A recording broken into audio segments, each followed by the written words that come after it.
The story about the boy who lived captured hearts of children, teenagers, and even adults from all around the world. But this, on the first sight, simple fairy tale for kids about love, friendship, and conquering the evil is not as plain as it seems.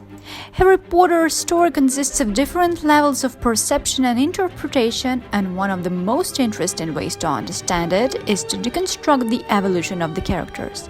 In the next series of videos, I'll try to make my own analysis of how the main Harry Potter characters has been developing throughout the saga. My name's Dana Muravska and welcome to my YouTube channel Dana Tells Tales. In order not to miss any updates, subscribe to the channel and be sure to ring the bell. My first video essay about how we fell in love with Harry Potter because of its character's development is dedicated to one of the most contradictory figures in the story, Albus Dumbledore. Both in the movies and in the books, Dumbledore's image has been dramatically transformed with the developing of the plot. While in the first two books we meet wise and kind old wizard who reminds us some sort of sages from the old tales, in the last Harry Potter books and movies Dumbledore becomes not as warm and fuzzy as he seemed to be at the beginning. The story of Dumbledore's past reveals some of the Headmaster's darkest sides, and in some plot twists we see him as a witty puppeteer and a strong manipulator who hardly cares about moral aspects of how to gain his aim. So let's see how the talent of J.K. Rowling has built up some of the most interesting mentor archetype characters in the history of fiction literature.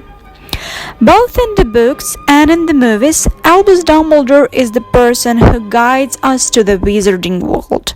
Similarly to Dante's Virgil from the Divine Comedy, in Harry's story Dumbledore plays the role of the bridge between his Muggle and wizarding lives. It is Dumbledore who brings Harry to Dursley's family, and it is also him who shows Harry the way to come back to life from the death in the last book. We first meet Dumbledore when he brings little Harry to his Aunt Petunia's house just after Voldemort killed Harry's parents. He was tall, thin, and very old, judging by the silver of his hair and beard, which were both long enough to tuck into his belt.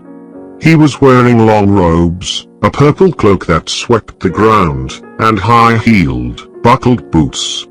His blue eyes were light, bright, and sparkling behind half-moon spectacles, and his nose was very long and crooked, as though it had been broken at least twice.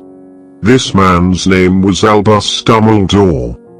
During the first book, Dumbledore patronizes Harry and gets him acquainted with main magical artifacts that will help him to gain his main target, conquer Voldemort. Amongst them are the invisibility cloak, the Mirror of Erised, and the Golden Snitch, which was introduced to Harry at the behest of McGonagall, who I do believe wouldn't do that without Dumbledore's permission. At the end of the story, after the final battle between Harry and Voldemort, Dumbledore comes to Harry's hospital room, for the first time explaining him what happened the night when Lily and James died, but at the same time skipping some of the most valuable information. Important fact is that after Harry's question about what will happen to Nicholas Flamel, Dumbledore said, "Oh, you know about Nicholas," sounding quite delighted. This short author's remark tells us that Dumbledore understands how important curiosity and the ability of finding new information will be in Harry's future, and he is surely glad that Harry learns and grows so fast. In the second book, the Headmaster continues playing the role of the all-seeing God's eye who leads Harry, Ron and Hermione during their way to Voldemort, without interfering in the process, but, on the other hand, having under his control all of the course of the events.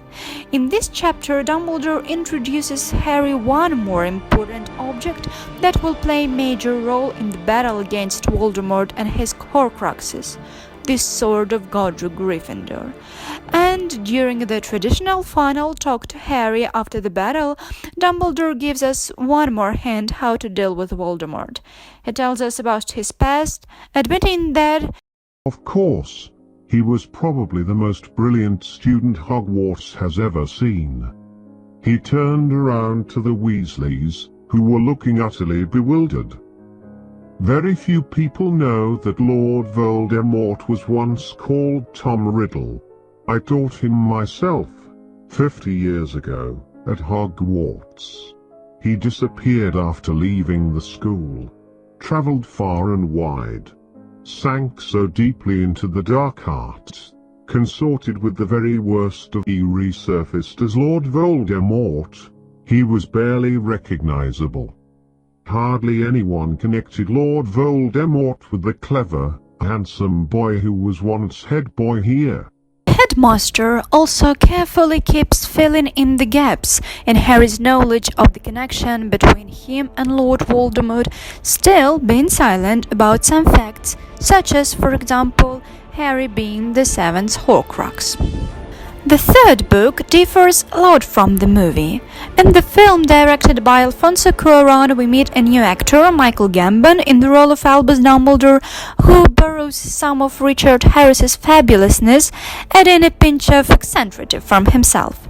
In The Prisoner of Azkaban, Dumbledore plays the role of a bit out-of-mind old wizard who gives strange hints and instructions for Harry, Ron and Hermione, which ultimately always come in handy. Beginning from the first book, the image of Dumbledore slowly transforms into more serious, less funny, and even in some cases darker man who hides his own secrets and builds his relationship with Harry as cold-bloodedly and profitable as he can. But we get acknowledged fully with Dumbledore's personality in the seventh book, Harry Potter and the Deathly Hallows. One of the strongest moments of the book was, for me personally, the Bill and Fleur's wedding scene when Harry met Alphonse Dodge and Aunt Muriel, who reflects two different opinions on Dumbledore's past.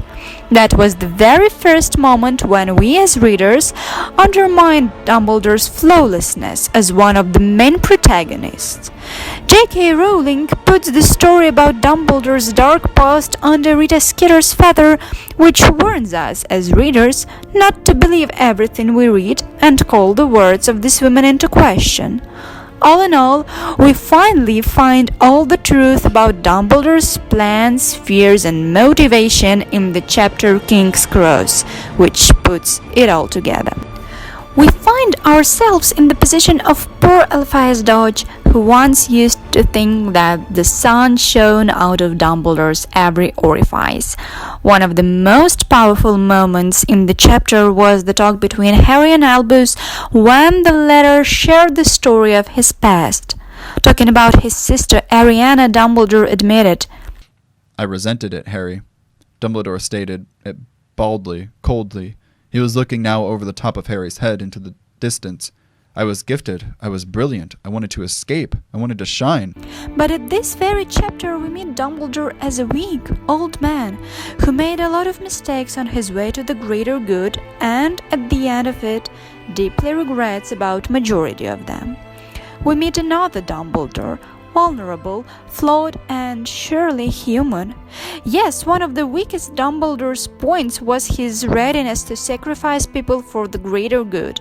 But didn't he become one of those victims when faced his death in the Half-Blood Prince and thus sacrificed himself for the greater good of both Harry and the whole wizarding world?